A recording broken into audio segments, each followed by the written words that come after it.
obviously products weren't the only thing going on at SHOT Show.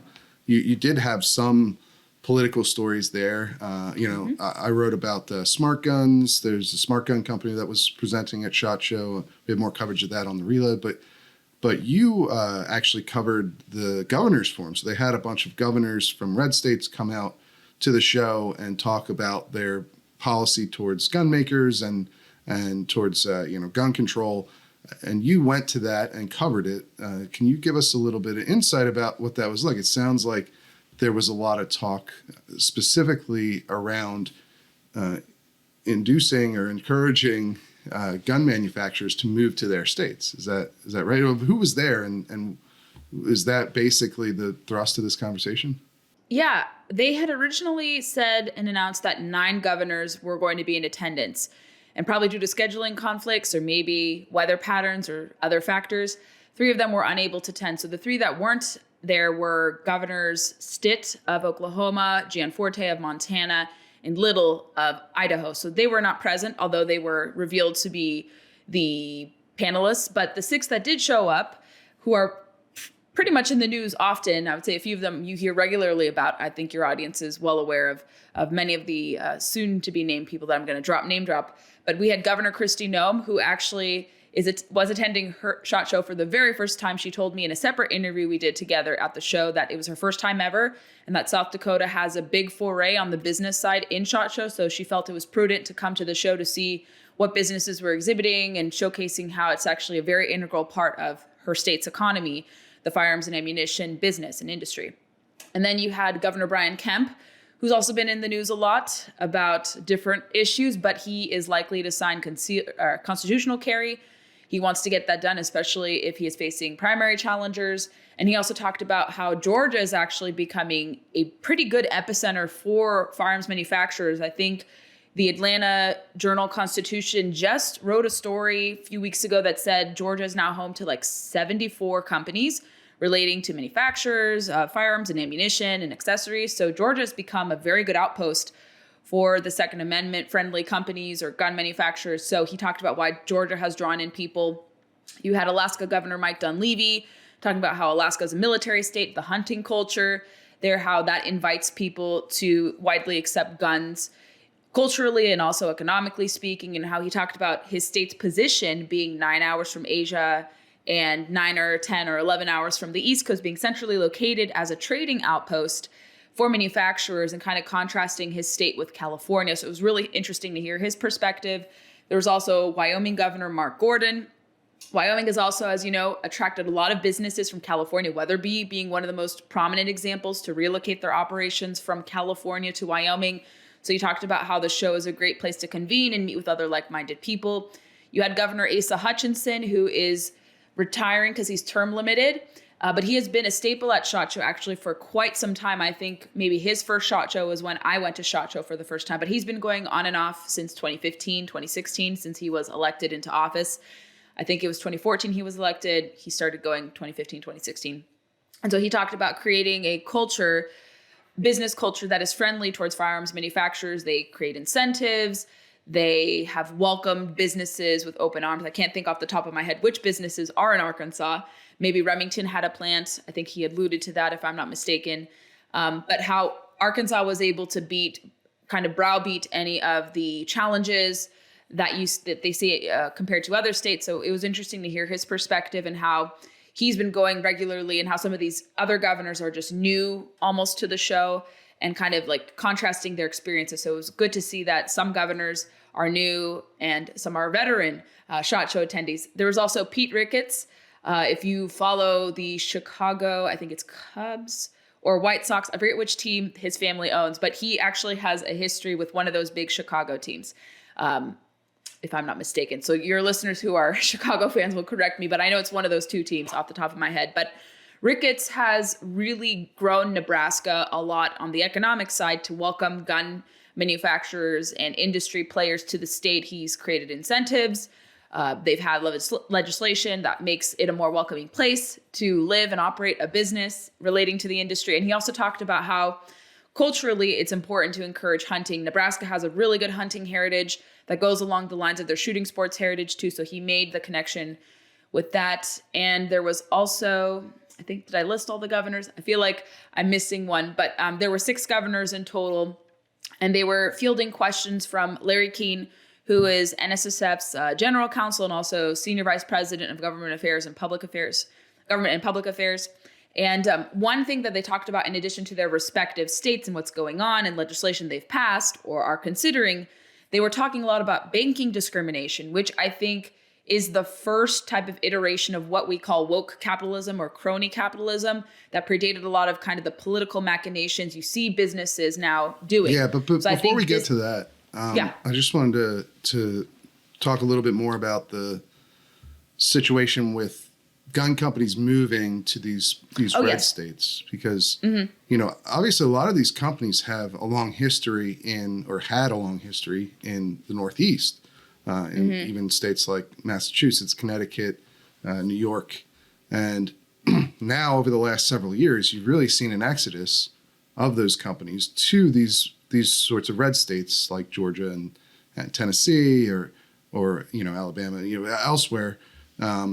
All throughout the South, really, in search of sort of a better business climate, because not only have a lot of the northeastern states, especially New England states, passed restrictive gun control that doesn't allow these companies to sell into their own state that they're based out of a lot of their products, a lot of ARs and other, or they've made it very difficult to purchase guns generally. Their handguns, in a lot of these New England states are hard to obtain compared to most of the rest of the country. And so you've also seen them start to go after manufacturers and trying to, for instance, hold them liable for the criminal use of guns by, in situations where they're not directly involved. And so you've seen a lot of these companies start to move away from these states and into friendlier, I guess, territory. And I guess it sounds like that was the overarching point of this, of the forum for a lot of these governors, was that the ways that they've made that more enticing for these companies, the ways that they've encouraged them to move to their states.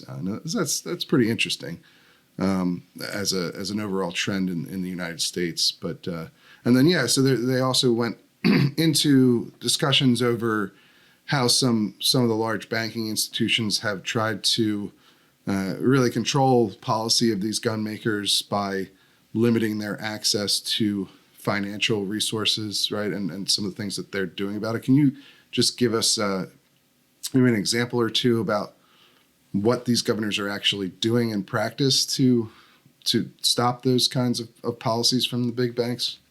Absolutely. Yeah. And I think it wasn't just these 6 governors saying that they're the only ones doing it. They've talked, I think, amongst themselves with other Republican governors about how to make their states more accessible for firearms businesses to engage in lawful commerce. Right.